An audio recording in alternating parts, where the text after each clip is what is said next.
Vamos a otro tema. Según información entregada por la Superintendencia de Pensiones, la brecha de ingresos entre hombres y mujeres bajó 1,4 puntos desde que se promulgó la Ley de Igualdad Salarial, esto en el año 2009. Así es, bueno, queremos conversar sobre otros temas también de contingencia y para eso nos acompaña aquí en el estudio la ministra de la Mujer y Equidad de Género, Isabel Pla. Ministra, muchas gracias por estar aquí con nosotros. ¿Cómo estás, Carolina, Nicolás? ¿Qué tal, ministra?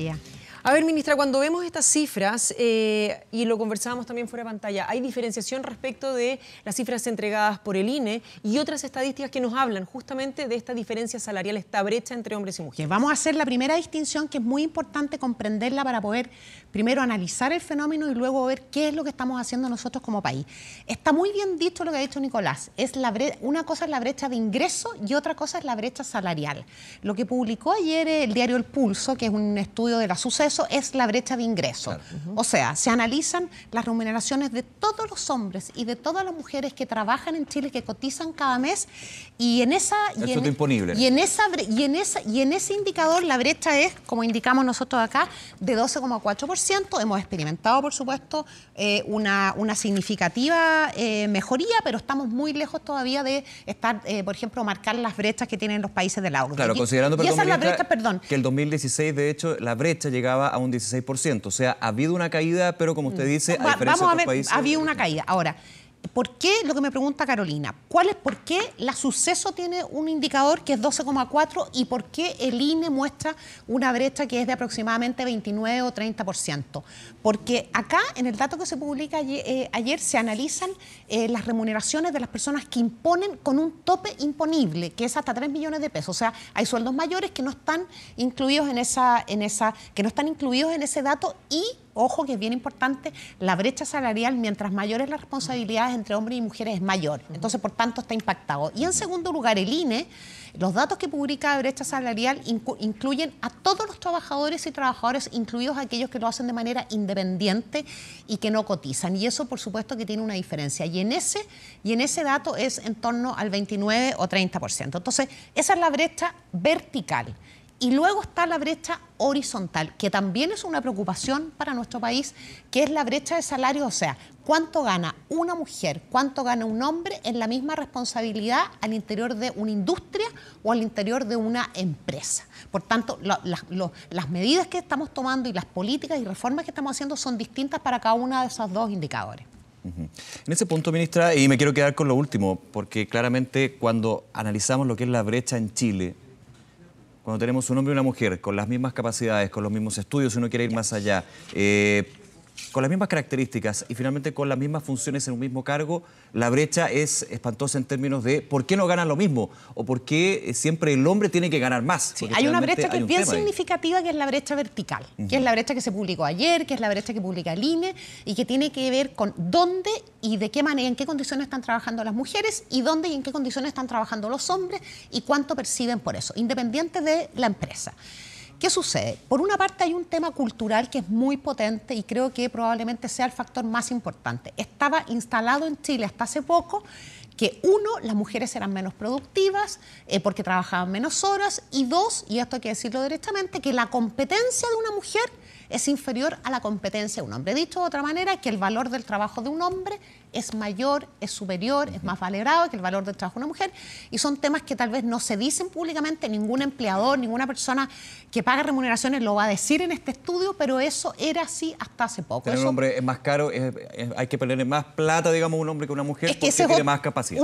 Más capacidad porque trabaja menos, porque trabaja más horas. Es que muchas veces también cuando uno está, cuando va al detalle, entonces el empleador te dice, lo que pasa es que una mujer, cuando le da la hora de retirarse a su casa, se retira, que debiera ser lo normal. En cambio, un hombre se queda hasta más tarde. Claro. Ese es un punto. Hay un segundo elemento muy importante, especialmente en nuestro país, que es que las mujeres participan significativamente menos en aquellas áreas que son mejor remuneradas. Vamos a poner el ejemplo más importante para Chile, que es la minería, que es una de las áreas mejor remuneradas y con mayor proyección en Chile. Solo el 8% de los trabajadores de la minería son mujeres, o sea, de cada 100 trabajadores, solo 8 son mujeres. Entonces, eso por supuesto que impacta en este promedio de manera muy importante. Y un tercer punto que es también importante y también estamos abordando, que tiene que ver con que en la práctica laboral general, prácticamente todos los derechos que están asociados a la protección de la familia los ejerce hoy día la mujer. Por eso, el dato que también se publica ayer es muy significativo. En otro medio y en otro reportaje se publica que el uso de la licencia para cuidar a un hijo que está enfermo de los hombres pasó de 300 casos en el año 2017 a sobre 6.000, casi 7.000 casos en el año 2018. Porque justamente el costo de una mujer o pagarle menos a una mujer tiene que ver muchas veces con que culturalmente es la mujer la que hace uso, por ejemplo, de la licencia por enfermedad del hijo y el caso más patente, el postnatal. A ver, para usted, ¿hasta cuándo las mujeres vamos a tener que seguir demostrando que sí podemos, que sí somos, que sí tenemos las mismas capacidades, que sí podemos rendir? Porque usted estaba hablando que las mujeres trabajan menos horas, pero ¿quién dijo que estar sentado en una oficina más horas al día significa que el trabajo es más eficiente? No, no lo dije yo, lo dice... No, por eso, no le digo que lo diga usted, pero yo creo que las mujeres no trabajamos más horas que los hombres, además, porque el trabajo de una mujer no es exclusivamente no termina cuando en una empresa, sino que... Y eso también es un trabajo que tiene que tener un valor. ¿Cuándo vamos a poder hablar en este país de individuos que trabajen? No de mujeres y hombres necesariamente. Sinceramente... pensamos nosotros, Carolina, que esa es una etapa que ya está a punto de superarse. O sea, nosotros hemos alcanzado un consenso a nivel nacional. Estos son temas que se discuten en Chile con mucha intensidad en los últimos 30 años, con mayor intensidad todavía en los últimos 10 años y el año pasado, porque es el año 2018, el año de las mujeres. Yo creo que esa etapa de que públicamente comprendamos que la valoración es idéntica, que somos personas independientes y somos igual hombres y mujeres, ya está superado. En la etapa que estamos ingresando ahora como país y que tenemos que apurarnos, porque es agua pasada o está siendo agua pasada en los países a los que nosotros nos gusta compararnos, como los países del primer mundo, incluso como los países de la OCDE, es de qué manera nosotros vamos a hacer efectiva esa igualdad. ¿Cómo vamos a hacer efectiva la igualdad de oportunidades para trabajar? Porque nosotros ni siquiera estamos cerquita de alcanzar el 50% de participación laboral femenina. Los países de la OCDE están casi todos por sobre el 60%. Entonces, pasamos la etapa ya, digamos, de convencer a la sociedad de que somos iguales en capacidades, en competencias, etcétera, e iguales en derechos, desde luego, y estamos ahora en la etapa implementando políticas públicas, reformas, algunas que son de nivel nacional, que son públicas, pero otras también tienen que hacer los esfuerzos, los tienen que hacer las propias instituciones públicas y privadas. Hay una serie de iniciativas que nosotros estamos implementando, algunas son de continuidad, otras son nuevas. Nosotros creemos que la reforma a la sala cuna va a tener un impacto muy significativo y, Carolina, tú me preguntabas fuera de cámara en cuántos años. Creemos que esa reforma podría tener un impacto muy rápido en dos áreas. Por una parte, en abrir las puertas definitivamente para la incorporación de las mujeres al mundo del trabajo remunerado, porque hoy día tienen una barrera muy importante que es este artículo 203 del Código del Trabajo que pone una limitación de 20 trabajadoras para arriba, el empleador va a pagar la sala cuna, de 20 trabajadoras para abajo, el empleador no va a pagar la sala cuna. Por tanto, el número 19 es el número que ronda normalmente las empresas para no tener que pagar la sala cuna. Y por otra parte, va a tener también un impacto significativo en la valoración del trabajo de la mujer, en el sentido que la mujer va a dejar de ser más cara que el hombre, puesto que hoy día la sala cuna la paga íntegra el empleador. A partir de esta reforma, respecto a la cual esperamos contar con apoyo parlamentario en los próximos meses, a partir de esta reforma la sala cuna la va a pagar un fondo de financiamiento de sala cuna que se va a constituir a partir de la cotización del 0,1 de todos los trabajadores, hombres y mujeres, a cuenta del empleador. O sea, por cada uno de los trabajadores en Chile, mujeres u hombres, el empleador va a adicionar un 0,1% que va a ir a este fondo que va a financiar la sala cuna. Ahora, ministra, ¿una mujer sigue siendo más cara por el hecho de que queda embarazada, porque hay un tiempo que es el prenatal, el postnatal, por lo tanto es menos eficiente durante un cierto periodo de su vida? El empleador, ve un costo también en tener un reemplazo. Claro, el postnatal lo paga el subsidio estatal. Claro. Es cierto. Claro, eso pero tiene que reemplazar a esa mujer con alguien. Efectivamente hay un costo de alguna manera de reemplazo. Las empresas que llamamos nosotros más globalizadas, que tienen experiencia, porque son empresas que funcionan fuera de Chile y hay un cambio cultural muy importante en esas empresas, en el sentido que están valorando mucho incluso el hecho de que una mujer se embarace y haga uso de su permiso y lo consideran que es un plus. O sea, que como trabajadora se fija usted, que tienen también una responsabilidad social las empresas en ese sentido. Y es que generan distintas capacidades que pueden ser muy útiles después en un área laboral. Justamente. Y que es muy importante también como empresa tener hombres y mujeres que hagan una carrera al interior de la empresa que luego los vaya preparando para asumir cargos de mayor responsabilidad, que ese es otro tema bien importante que tiene que ver con las mujeres en los directorios. A propósito, que en el próximo mes, ¿verdad?, empieza la renovación de directorios. Y en segundo lugar, es muy importante, y en eso estamos nosotros con el ministro Nicolás Monker buscando, mirando qué están haciendo otros países. Nosotros tenemos también que incentivar el uso del postnatal parental. Muy pocos hombres, cerca del 1% de los hombres que tendrían derecho a usar el postnatal parental lo usan. Entonces, nos gustaría... ¿Qué es compartir en efectivo y en concreto la responsabilidad? ¿Qué queremos? Nosotros queremos el mismo gráfico que vimos ayer en el uso de licencias por enfermedad de un hijo, nos gustaría verlo en el uso, en el ejercicio del derecho del postnatal parental. Pero eso sí que necesita también un cambio cultural importante, porque hay padres que quieren hacer uso de su permiso postnatal, pero enfrentan barreras también al interior de la empresa. Sí. Algunas barreras que son subjetivas de, ay, se va a tomar el postnatal, de un poco de caricaturizarlo. Es hasta mal visto, que es una tontera finalmente. Y otras barreras que son ya más amenazantes, como, bueno, vas a quedar fuera de tal proyecto, ¿me entiendes? Entonces, nos falta mucho todavía en la cultura organizacional valorar lo que significa que mujeres y hombres... Y ahí quiero ir, ministra. Usted el año pasado tuvo muchísimas reuniones, yo vi de hecho que tuvo muchas reuniones con grandes empresarios, con medianos empresarios. De hecho, se dice que para incorporar estas necesidades finalmente de un ambiente y una cultura organizacional laboral, claro, los que les pegan más fuerte es a la mediana empresa, porque ya tienen costos que tienen que asumir por otros puntos. Pero usted tuvo muchas reuniones. ¿Cuál fue, honestamente, la visión que usted pudo tomar? De hecho, de muchas reuniones con gerentes, con miembros gremiales, con representantes gremiales, que en su mayoría son hombres. Bueno, tú lo has dicho, Nicolás. Las grandes empresas, las empresas grandes y sobre todo las empresas que son filiales de empresas internacionales, vienen ya con bastante avance en esa materia y muchas tienen ya implementadas las políticas de equidad de género. Entre paréntesis, nosotros tenemos una norma, la norma 3262, que fue promulgada en el año 2013, que solo 2 empresas se han certificado en esa norma, que es la norma de equidad de género, que tiene, por ejemplo, temas de brecha salarial, y nosotros estamos trabajando especialmente con la subsecretaria, porque es una tarea que nos encomendó el presidente Sebastián Piñera, de multiplicar y que al menos de aquí a 2 años 100 empresas de las grandes empresas se han certificado. ¿Pero qué pasa con las empresas chilenas que, por ejemplo, algunas no tienen ni siquiera un protocolo contra el acoso? Las empresas que van más atrás, ojo, importante, Nicolás, el Código del Trabajo exige desde el año 2005 que a partir de 10 trabajadores, todas las empresas de cualquier tamaño que tengan más de 10 trabajadores tienen la obligación de tener protocolos y normas de prevención de acoso sexual y laboral. La obligación. Eso es una obligación. Pero ese es otro tema, eso es una obligación. Para entender un poquito. No, las empresas grandes, que sin perjuicio de que a lo mejor alguien que nos está mirando que trabaja en una empresa grande ha sufrido alguna discriminación, sin perjuicio de eso, pero en términos generales tienen conciencia, trabajan y forman parte de distintas iniciativas en esa materia. El desafío está puesto en las medianas empresas y en las pequeñas empresas, muchas de las cuales también están trabajando ya desde hace un rato, pero tenemos que masificarlo. Claro. Pero esa masificación tiene que ser también con ayuda, con herramientas. Por ejemplo, modificar y flexibilizar las normas de sala cuna, por ejemplo. Garantizar el financiamiento a la sala cuna. Es un tema muy concreto. Y además la fiscalización, por supuesto, que hace la Dirección del Trabajo respecto a otras normas. O el incentivo a que los hombres se tomen la licencia por enfermedad del hijo o el postnatal parental. Ministra, usted me comentaba que el modelo que se está sacando para poder implementar en nuestro país es el australiano y el británico, de alguna forma. Sí. ¿Por qué no apuntar, por ejemplo, el modelo islandés, donde hay un mínimo de un 40% de hombres y de mujeres que deben estar en el directorio de una empresa, donde realmente se toma como un individuo, donde esto no es tema? A ver, son dos, vamos a hacer la distinción.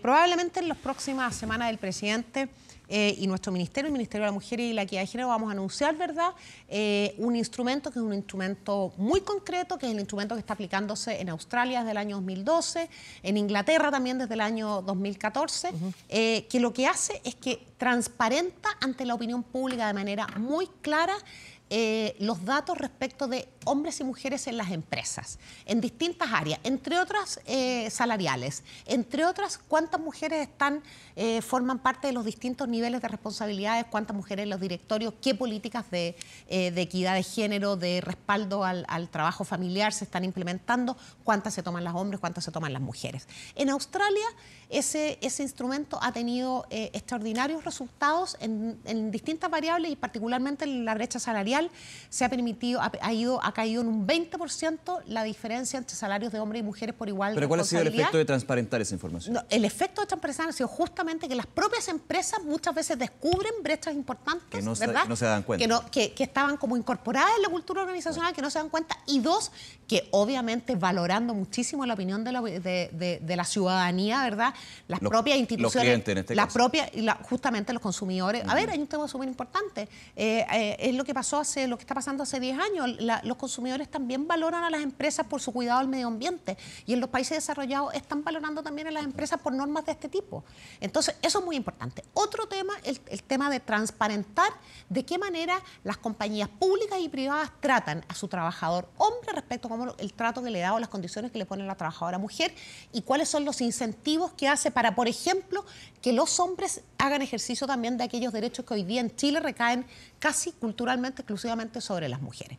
Respecto del tema de los directorios, nosotros mantuvimos un compromiso que inició el gobierno anterior, el gobierno de la expresidenta Bachelet, cuando ella dice que el 40% de los directorios de las empresas públicas, CEP, van a ser mujeres. Nosotros estamos ya casi cerca del 42%, o sea, no solo mantuvimos el compromiso, sino que hicimos incluso un esfuerzo mayor. 42% de las personas que forman parte de los directorios de las empresas públicas en Chile hoy día son mujeres. Nosotros lo que estamos aspirando es a incentivar y que sean las propias empresas privadas, especialmente las IPSAS, que son las que más transan en la bolsa, en las cuales hoy día cerca entre el 6 y el 7% son mujeres que van a renovar además sus directorios próximamente, para que ellas mismas se den cuenta y se autorregulen y comprendan que tienen que superar su norma. No está contemplado en nuestro gobierno, por lo menos, Carolina, poner una cuota obligatoria en las empresas privadas para la incorporación de mujeres. ¿Y en la AFP, por ejemplo, director independiente en la reforma al sistema de pensiones?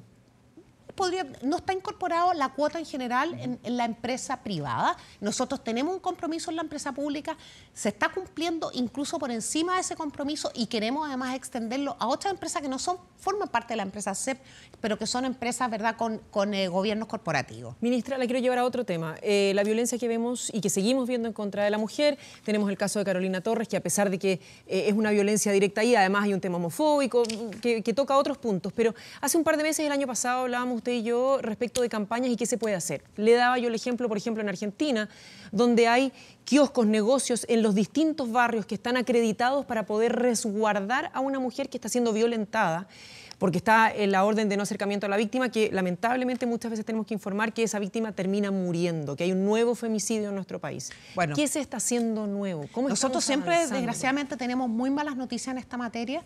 Ayer tuvimos una muy mala noticia, además, porque el agresor de una vecina de la región de Valparaíso que le incendió su casa, quedó libre, pero hoy día tuvimos una relativa buena noticia, que es que el agresor de otra vecina de la región de Valparaíso, que no solamente la agrede y amenaza permanentemente, sino que le destruyó su arma de trabajo con un ladrillo que es su auto, quedó con prisión preventiva. Ambas tienen representación de nuestro servicio.